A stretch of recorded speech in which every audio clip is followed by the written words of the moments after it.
Ésaïe, chapitre 51. Écoutez-moi, vous qui poursuivez la justice, qui cherchez l'Éternel. Portez les regards sur le rocher d'où vous avez été taillés, sur le creux de la fosse d'où vous avez été tirés. Portez les regards sur Abraham votre père, et sur Sarah qui vous a enfanté.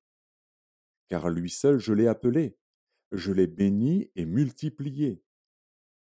Ainsi l'Éternel a pitié de Sion, il a pitié de toutes ses ruines. Il rendra son désert semblable à un Éden, et sa terre aride à un jardin de l'Éternel. La joie et l'allégresse se trouveront au milieu d'elle, les actions de grâce et le chant des cantiques. Mon peuple, sois attentif.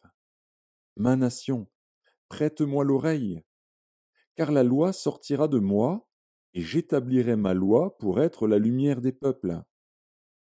Ma justice est proche, mon salut va paraître, et mes bras jugeront les peuples.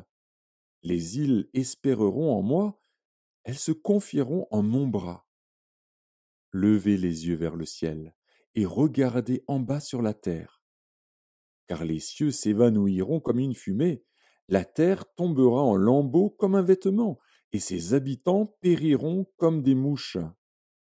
Mais mon salut durera éternellement, et ma justice n'aura point de fin. Écoutez-moi, vous qui connaissez la justice, peuple qui a ma loi dans ton cœur. Ne craignez pas l'opprobre des hommes, et ne tremblez pas devant leurs outrages, car la teigne les dévorera comme un vêtement, et la gerce les rongera comme de la laine. Mais ma justice durera éternellement, et mon salut s'étendra d'âge en âge. Réveille-toi, réveille-toi, revêt-toi de force, bras de l'Éternel. Réveille-toi, comme au jour d'autrefois, dans les anciens âges. N'est-ce pas toi qui as bâti l'Égypte, qui transperça le monstre? N'est-ce pas toi qui mis à sec la mer, les eaux du grand abîme, qui fraya dans les profondeurs de la mer un chemin pour le passage des rachetés? Ainsi les rachetés de l'Éternel retourneront, ils iront à Sion avec chant de triomphe, et une joie éternelle couronnera leur tête. L'allégresse et la joie s'approcheront, la douleur et les gémissements s'enfuiront.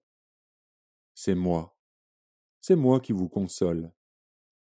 Qui es-tu pour avoir peur de l'homme mortel et du Fils de l'homme, pareil à l'herbe?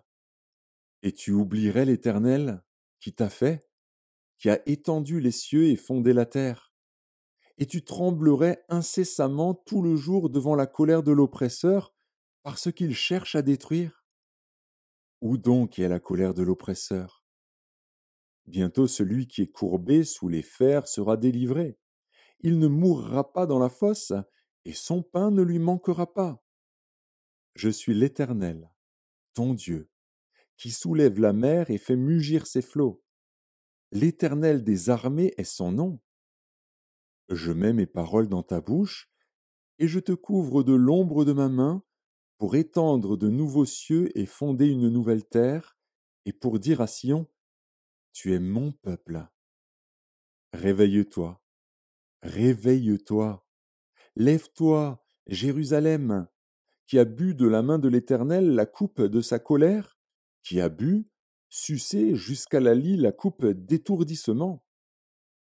Il n'y en a aucun pour la conduire de tous les fils qu'elle a enfantés. Il n'y en a aucun pour la prendre par la main de tous les fils qu'elle a élevés. Ces deux choses te sont arrivées. Qui te plaindra? Le ravage et la ruine, la famine et l'épée. Qui suis-je pour te consoler? Tes fils en défaillance gisaient à tous les coins de rue, comme le cerf dans un filet, chargé de la colère de l'Éternel, des menaces de ton Dieu.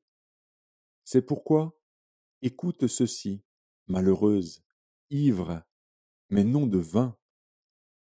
Ainsi parle ton Seigneur, l'Éternel, ton Dieu, qui défend son peuple. Voici, je prends de ta main la coupe d'étourdissement, la coupe de ma colère. Tu ne la boiras plus. Je la mettrais dans la main de tes oppresseurs, qui te disaient: Courbe-toi, et nous passerons. Tu faisais alors de ton dos comme une terre, comme une rue pour les passants.